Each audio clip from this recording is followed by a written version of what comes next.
Don't you realize the movie we just saw was the late 60s, not the late 70s?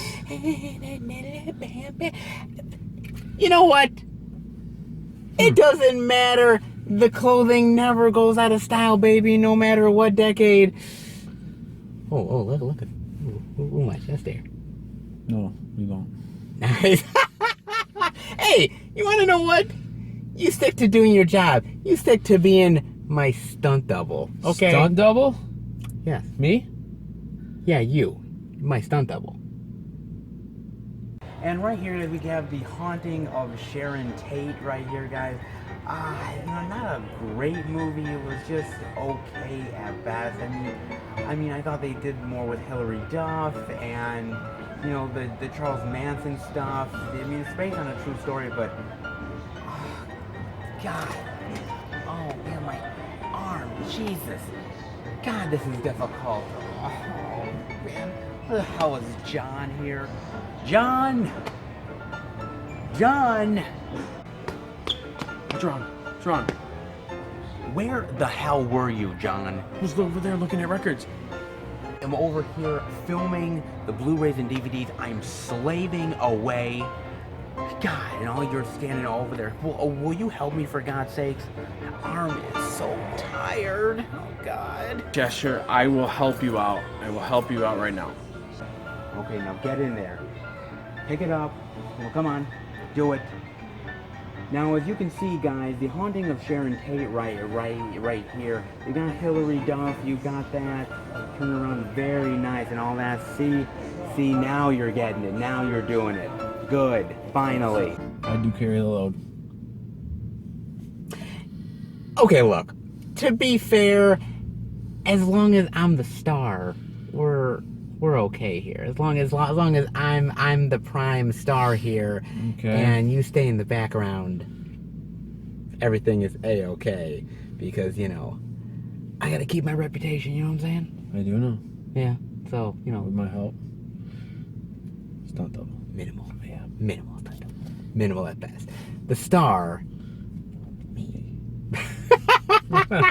Get out of here, guys. Welcome, everybody, to a brand new movie review where we talk about Once Upon a Time in Hollywood, baby. Yes, it was. Yeah. Ooh. The movie theater. The glitz, the glamour, the clothes. Oh, yeah, baby. Everything has to do with Hollywood back in the late 60s. Yes. Now, before we get into this movie, I am curious as to your thoughts on Quentin Tarantino, because this is his 9th film. Okay. Now, this is the first time we're actually ever reviewing a Quentin Tarantino movie on the channel. Yes. And he's done a lot of stuff, made a lot of films. And what is your thoughts about him? Well, I didn't see all of his movies. Okay. I saw, Inglourious Bastards. Kill Bill 1 and 2. Okay. Pulp Fiction. Sure. This one. Once Upon a Time in Hollywood. I might have seen a couple more. Okay. I can't think of the names of them right now, but Okay. I've seen those movies. Yeah. And I liked them. Kill Bill 1 and 2. Pulp Fiction was great. Absolutely. Inglourious Bastards. I seen it a long time ago. I'd have to see it again, And this one, I can't think of. Like I said, I can't think of a few more. If you can give me a couple more titles, a few. Sure. I mean, Reservoir Dogs. I've seen it years ago. I can't. Jackie Brown. Never seen Jackie Brown. A bunch of stuff that he's done. I'll have to check them out. Give them a look. I mean, they are good movies. I'm sure they are. Those are the ones I saw. So okay, I can only go by what I saw. But from what you saw, okay, from what I saw, I liked. But do you like him as a filmmaker? Do you think he's good at what he does?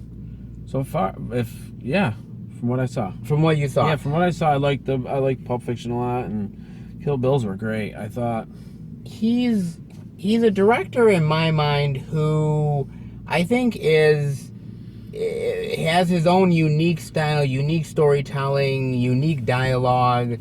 For me, I like earlier Tarantino than later Tarantino.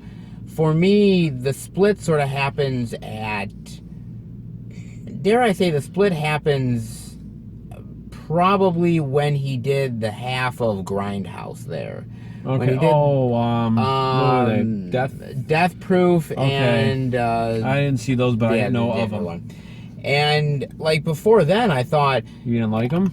You didn't like those Death Proof? Well, I didn't. For me, you have Reservoir Dogs, you have Pulp Fiction, you have Jackie Brown, you have Kill Bill Volume 1 and 2, and all the stuff he did on the side, producing and writing, and it's brilliant stuff, man. He's brilliant. And then there comes sort of this switch at some point for me, and that's when that Grindhouse thing happens, where it feels like he's more into excess. Okay. He's more into excess. He's more into him doing just a lot of things where it's just not really storytelling. It's more of like, you know, just excess for excess sake. Gory? No, just more of just like long scenes, long this. What a coincidence, long this stuff.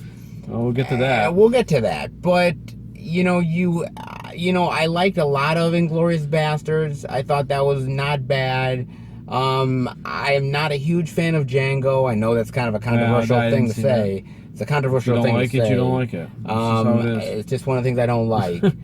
Hate to say it. No, if you don't like it, say it. Well, that's the thing. I mean, but that coupled with, you know, again, The Hateful Eight was not something I really... I like the first half of it, but the second half, it kind of lost me a bit. That reminds me. and to be fair, look, man, he feels like a filmmaker to me that is somebody who, now that he's gotten all of the notoriety and everything that comes with it, and all of the great, you know, love from the fans and the adoration, and he could do whatever he wants, now he just is doing that, and be damned whether it's story or be damned whether, you know, anybody has anything bad to say. He's just going to do what he's going to do, what he wants. No matter what. Yeah. Like I said, I like earlier Tarantino than later, but this movie, man, was getting a lot of love from a lot of people, man, and it was like, okay, people were really hyped about this. The 9th film from Quentin Tarantino, and everybody was like, you know, everybody was like, okay, what is this gonna be? And, you know, you got Brad Pitt, you got DiCaprio, you got Margot Robbie, it's Hollywood. You know, okay, we're down. Let's see what Quentin Tarantino is gonna do with his next big epic film. Where do you want to start with Once Upon a Time in Hollywood, sir? I can go a few different ways. You can. Let's see. Let's start with DiCaprio. Okay, let's start with Leonardo DiCaprio. He's supposed to be the main guy. Rick Dalton. Rick Dalton, man. Ricky Dalton. Who was once a very big Hollywood star, TV star, Western Hollywood TV star back in the 50s. Yep. What was it? Something Law. I forget the name of it. Now I'm blanking on that. Wow, isn't that Country Law? Because it's something Western Law or something like that. Got law in the title. Some whatever weird crap. Yeah. And he did a few movies, but nothing really took off. No. And his career is kind of on the downslide. Martha with his friend, who is also his stunt double, and somebody who runs errands for him and basically his personal assistant. Yep, he checks on his house. He does stuff around his house. Works on his house. Car. Drives him around all over the place. Chauffeur, basically. Basically is what it is. But he's a good friend. And a good loyal friend. Yep. And so that's the friendship between them. Also the juxtaposition of him, you know, trying to revive his career, you know, and trying to be relevant again, with the idea of Margot Robbie playing Sharon Tate, and her career is on the rise. Yes. And sort of, you know, her sort of glitz and glamour in Hollywood, and all of the sort of like stuff that goes with Hollywood and the ups and downs of it and the eccentricities and the personalities and everything. Oh yeah.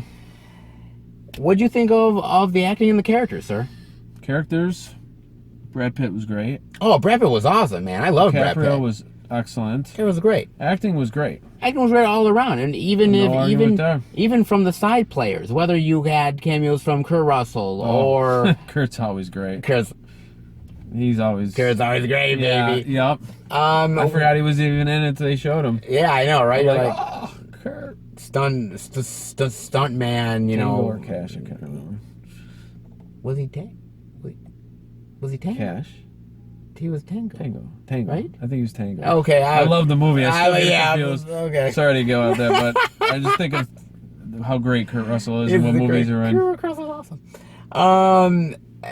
So everybody is it. Kurt Russell. Oh, the acting was great. Acting is, you know, every side person that came in was top notch. I thought the personalities were very interesting and very unique. I liked the take of this sort of, you know, sort of lost his way Hollywood star who's trying to get it back again. Yep. I liked the personalities here. I liked the stuntman aspect of it with, like, you know, his career on the downside, but he still loves his friend and still supports his friend. You have the personalities here of all these unique people, even people who are part of the Manson clan. And they have a lot of personalities as well. So I wish we saw more of them. I like the personalities. Yeah. Outside of that, boy oh boy. Yeah, that's one stream to another. Here's the rest of the good. Okay. Okay. The film looks beautiful. The film looks gorgeous. Oh, yeah. Beautiful. The sets look amazing. The cinematography is fantastic. The music from back in the day, gold. Yeah. Awesome. I love how they do these great sort of like you see the old TV shows, you see the old TV show, the old TVs too. The old TVs. They look like the real ones. You see the drive-ins, you see the Hollywood marquees, you see everything. I mean, this is, if anything you can say about this movie, it's definitely a love letter to Hollywood. It's a love letter to Hollywood. It's a love letter to a bygone era that we'll never get back to again. Oh no. I like that. Oh man. I know. How do you follow that up with something? Here's the problem. And as I said earlier, the idea of Quentin Tarantino now basically doing his indulgence thing and doing this thing of like, hey, I'm gonna do just long, crazy, ridiculous dialogue and just long scenes, and that's just what I do, and people are just gonna have to accept it. That is part of this movie. There are so many scenes here, and I don't know if you agree with me or not, but there are so many that are just so long. First half of the movie, it seems like. Oh my God, so long and dragged out. It's kind of hard to put the beginning of the movie together of what it's about, and then probably over maybe 3/4, between half and 3/4. It's over half, man. It's over half, dude. Over half. The scenes are really drawn out and scenes that don't even make any sense. You just can't get the gist of what's going on when there's just a scene from a movie that DiCaprio and are just, it's like a long scene, but it's not relevant to the movie. It's a movie inside of a movie. There's no relevance to the plot. Makes any sense. Well, no, because there's scenes in here, literally. There are scenes in here that you know, whether it's sort of, you know, Rick, you know, talking to one of the guys on like the TV show thing of like, yeah, you know, I didn't get that Steve McQueen movie, and Al Pacino talking too, or Al Pacino talking. Al Pacino. Al Pacino in here as well, and the long scenes that they had together. In fact, the movie started. I went to go get popcorn and soda. Yes. And I came back thinking, oh, holy shit, I missed something. And you said to me, no, that scene that started when you left, they were just babbling.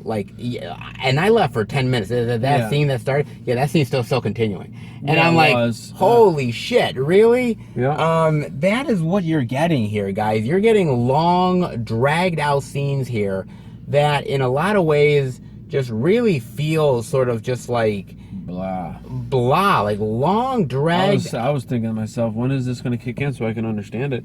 I mean, you eventually do understand it, after the half, but it's by the time the half of the movie's done, I'm just like, God, I hope they're going to cram this in about an hour and a half, hopefully. It was it 2-hour movie, 2.5? Oh, it's over 2.5 hour movie. Clearly, man. And here's the problem with it. Here's the problem, which is that if you were to cut down a lot of these scenes, you could have gotten to less than a 2-hour movie. Oh, easy. Yeah. Easy, man. This thing is just like stretched out like fucking string cheese, dude. Because it's like this thing. String cheese. This really is one of those movies where it's like Quentin Tarantino loves his dialogue. He loves his dialogue. There's nothing wrong with dialogue, but wow. Like I said, I thought it was a movie inside of a movie. It just with DiCaprio, his long line, those long movie parts. It was just like, what is it? I just didn't understand what it had anything to do with the movie. It's long-winded dialogue that has no concept of the actual a plot itself. It's just there to be there, and that's it, guys. As we've said, the length stuff is a problem. Yes. It really is. But that's not just the only problem that we've got here, because even though we love the acting, there are certain characters here that do feel underutilized. Yes. And I think it goes right down to Margot Robbie. Because you have, with all this Hollywood stuff, you have the backdrop of the Sharon Tate, Charles Manson, the murders. It's like a sprinkle of it. Yes. But it's not really, I mean, it's there, but it's very... It's like in the background. It's in the background, and that's fine. It can be in the background, but the problem is that you don't get to know Sharon Tate. You don't... No. She's just there in a couple scenes, whether it's checking out her movie in the theater or whether she's partying at the Playboy Mansion. I mean... She didn't say much. No. I didn't understand that. I don't know where... We can't give any spoilers, but... I don't want to say that. No, but my problem is that you don't feel anything for Sharon Tate. No. And I think Margot Robbie here, I don't know what you think about it, but I think she was wasted.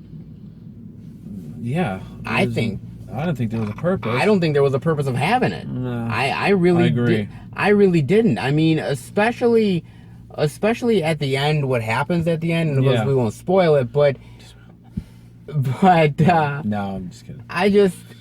My thing about it though is that at the end of the day there's a lot of Manson stuff out there as far as movies are concerned. Yeah. There was actually a recent one I watched called the Haunting of Sharon Tate. I didn't see that. It just sounds... Sharon Tate haunting? Who's she haunting? People live in the house now? Should I guess? It's really bad. Okay, I'm not gonna lie. It's when you have Hilary Duff playing it, why? Oh man. But that being said, you do get to know the character of Sharon Tate more in that movie. You get to know who she is. You get to get a little bit of understanding of the Manson murders, or why they were happening and what was going on. You get all of that. That's bad. It's bad. It's when you get to know the character more and understand her motivations and things that are going on better in that straight to DVD garbage movie than the Tarantino straight to theatrical big budget movie. That's a problem, man. It is. That's a problem. I mean, I mean, they could have just cut out the Manson Sharon Tate stuff, and I would have been fine with I it. think it's the problem with a lot of movies. It's always plot. It's plot, man. Plot or what do you want to call it? What? Like the problem with it, like movies, the plot and then the writing. Some of the I writing. guess the writing. I mean, The writing. It wasn't because the plot. I think it was more of the writing. The more I think of it. look. I like the writing. To me, his dialogue still pops at times, but it feels like you're not really getting to know these characters. They're just there. They're doing eccentricity stuff, and that's what it is. To me, it was more just about DiCaprio. Pretty much all about him, and everybody's just in the background. Everybody's in the background doing their own thing. Brad Pitt was mainly there too. He was mainly there too, but you didn't see him after a while. No, It was just like he just disappeared, just like Al Pacino did. Yeah, and the beginning and the end.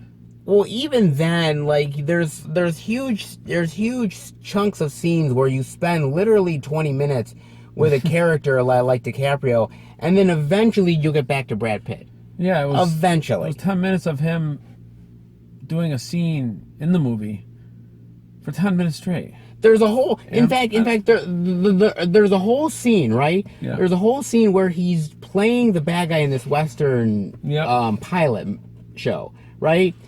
And it's literally going on for a long fucking time, man. Yeah, I was trying to understand what he was saying and what was it, and how was it relevant to the second movie, which is the major movie. It seemed like how is there are so many scenes here. I started to fall asleep a little bit. It's like it's not only is it like stretched, but there's scenes that feel like they just do not connect to the plot whatsoever. He kept messing up in the scenes, cut and kept going back. You know what I mean? Like he kept messing up in the scenes in the movie. He was like flipping out, and then then they would say then they go do the same scene 3 times in a row because he messed up. Yes, and it's like 10 minutes long, and it's just like, what is this? Where is this going? What are we doing here, man? How is this relating to the movie? And it got very frustrating for me because I don't know, people were laughing, and I didn't understand it. It just didn't. Well, it was funny. It didn't feel funny. I'm not saying it wasn't funny. There were definitely funny parts, but to me, it was very frustrating, man. It was extremely frustrating because I felt like there's a really great movie here. There's a really great movie here with these characters. You've got to shorten the dialogue. You've got to end up taking out scenes that just don't fit in the movie whatsoever. Now, that being said, Charles Manson is barely in this movie, man. Charles Manson is barely in this movie. He's in it for one scene. For about 10 seconds. 10 seconds. That's it. If you were looking for more Charles Manson stuff, guys, I hate to say it, but you're not getting it here. No. I mean, and you do get more stuff with his followers at the ranch. Oh, way more. Way more, but did you find that stuff like satisfying? The stuff at the ranch? It was okay, but as you just said, there wasn't enough Charlie. Well, the problem that he was like out of town or something. He was out of town, or he was. To be fair, he might have been, at a dance club and just told his followers, I'm gonna bring back more. More followers. More followers. Don't worry. Just stay there and eat rats or whatever. Oh, yeah, no shit. And yeah, I didn't understand that. In the ranch, I didn't understand. I did. Okay. In the bed. I didn't. What? Why? Oof. Well, here's another problem that I have with those scenes, is that there's certain scenes where Brad Pitt is there, and there's a certain level of dread. Like, okay, these people look very angry and angsty and sad at the same time. Sad and everything, and he's trying to find answers of what's going on, because he's like, okay, I used to know the person who used to own this thing. Where are they? What's going on here? And there's a certain level of dread where you think something's gonna happen, like some sort of big moment, and then it doesn't happen. Flat. It's flat. And the scenes just are stretched, and they just feel like they just go on for too long, and and scenes that really make no fucking sense. You know, and you're just like, okay, this is going nowhere. For all the scenes that were too long, you could have filled in with some better stuff. I agree. You know, like learning about Sharon Tate. They're learning about Sharon Tate instead of being in the background. I mean, we know about her, but not like in the film. She's just like a background ornament. She's a background ornament. Yeah. She's like a decorative ornament that you put on there, which okay, cute as she may be, I need more than that. I agree. I need more to it. And to be honest with you, I needed more Charles Manson. I needed more dread. I needed more of that stuff that really was going to make this film pop. And unfortunately, we didn't get it. No. And that was the problem, man. That was the problem that I had. I just, to me, the plot centered around Leonardo DiCaprio. Yeah, he was the main. He was the main focus. dude, and anything that was not on him, you know, just basically almost was like just filler. And even the stuff with him at times was filler. Yeah. I mean, that's what it was. Now, I will say this much.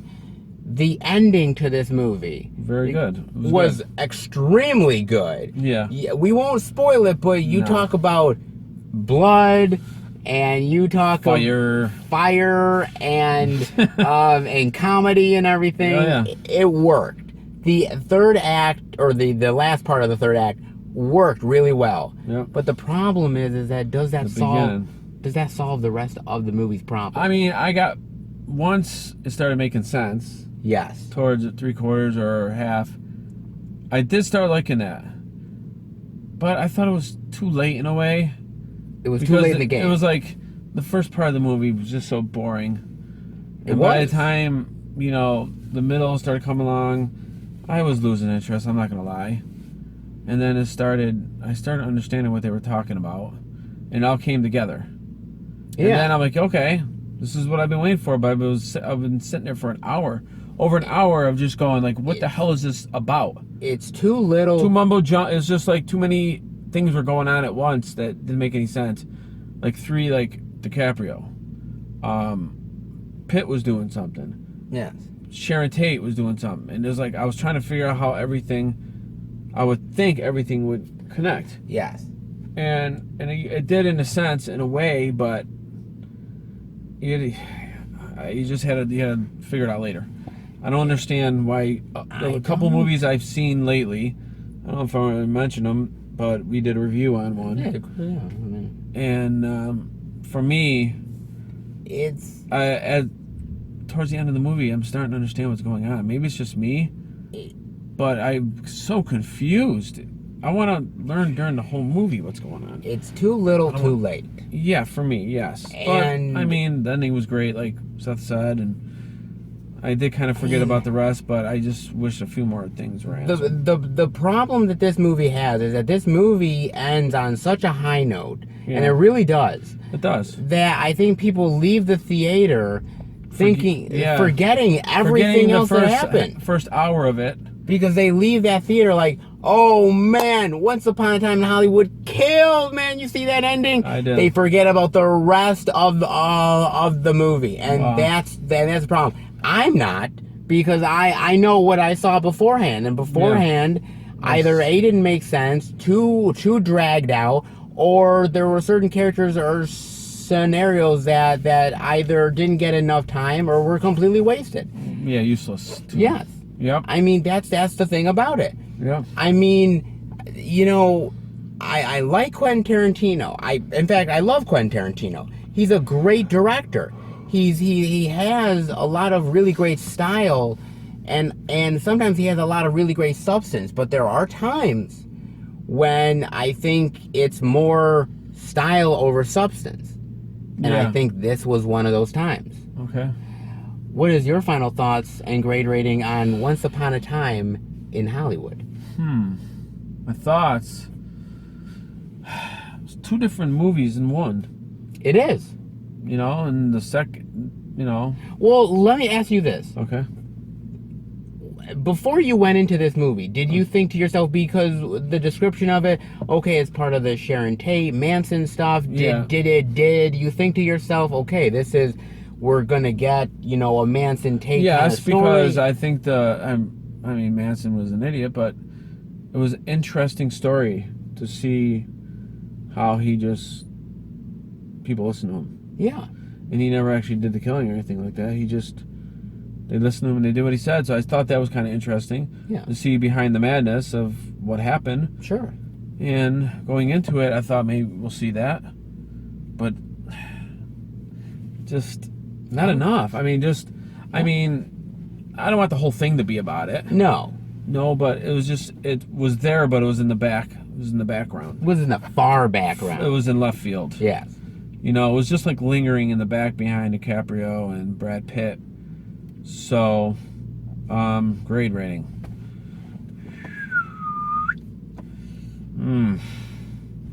Jeez, it's so hard the beginning always sticks out to me. So, I'm gonna go, wow.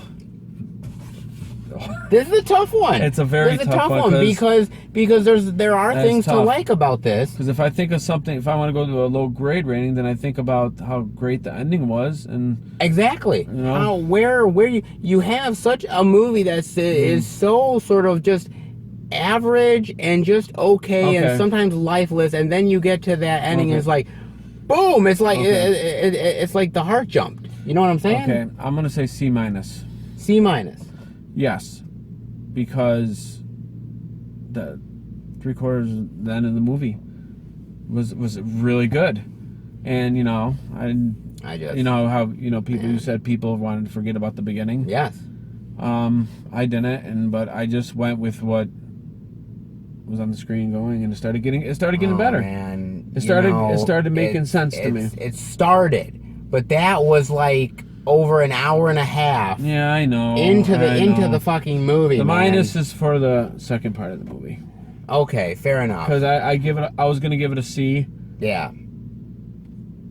C, but then you remember.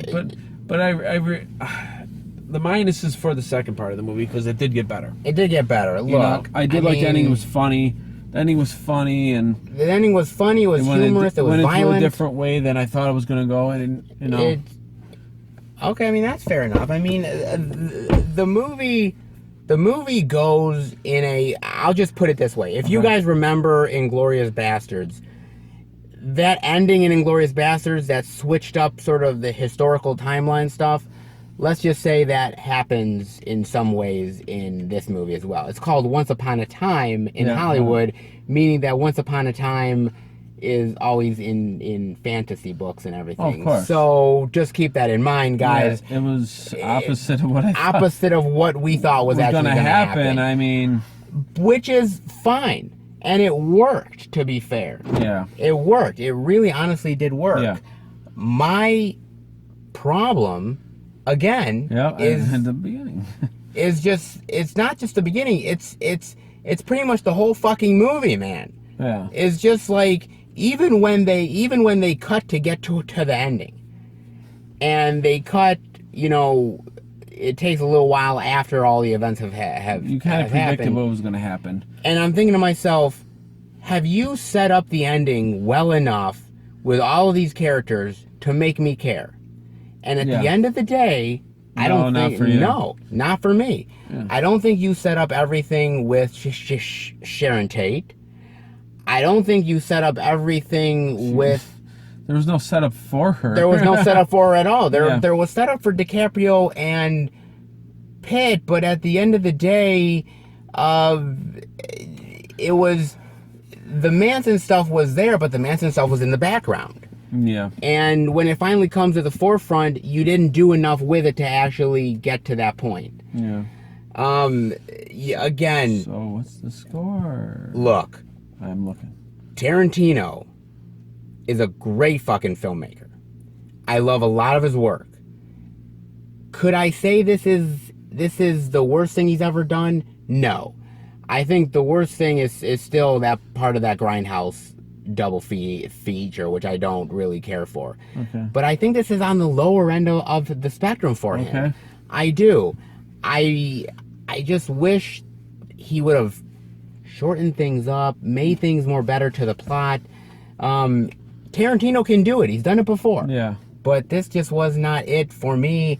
My grade rating is also going to be a C-. Wow. It's going to be a C- because, again, there were a lot of things to like, but those things that really brought it down, brought it down, man. Yep. And Couldn't forget about him. I can't forget about him. As good as the ending is, I cannot forget about that stuff. And that's a damn shame, guys. Yes. It really, honestly, is a damn shame. We've got one more film with Quentin Tarantino.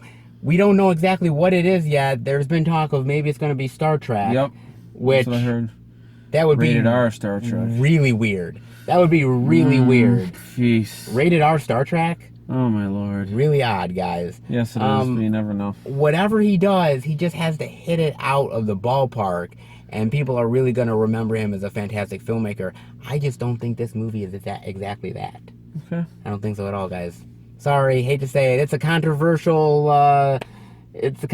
reaction that we have, but No, it's okay. but you know, we like what we like, we don't like what we like, and even filmmakers like Quentin Tarantino are not always perfect. Dude, you okay? I'm a little down, man. About what, man? What's the problem? I kind of feel like Rick Dalton from the movie. Like I've peaked, and now that's it. My career is You're over a now. premature peaker. Well, I know, but I don't like to premature in anything, especially peaking. So I feel like I failed. I'm not good You're anymore. not a failure. I'm not? No. Really? Yes. Don't think that. Thank you. You're very welcome. I kind of feel like you're just... What? Oh, I'm trying to help you. I understand, but I feel like you're kind of blowing smoke up my ass a little bit. I would never take over. I mean, I would never do that. I'm behind you. We've been friends for 9 years.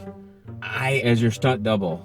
I know. Doesn't get credit, but I'm your stunt double. You get credit. I just... Huh? Look. You get all the credit. I back you 100%. I know you do. I do. Look. Okay. All I'm saying is that I feel like maybe I peaked with a review with Bob, or maybe I peaked with something like that.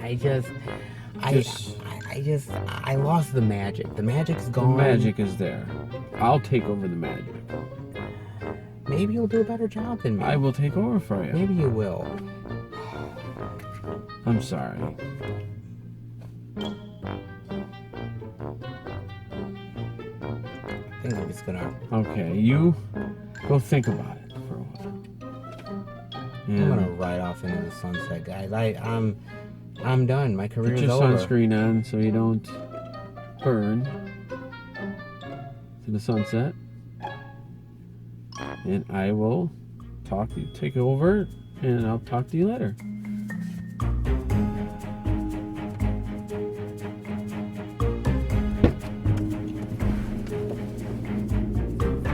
Hey! You're Film Fan fucking 108. Don't you forget it.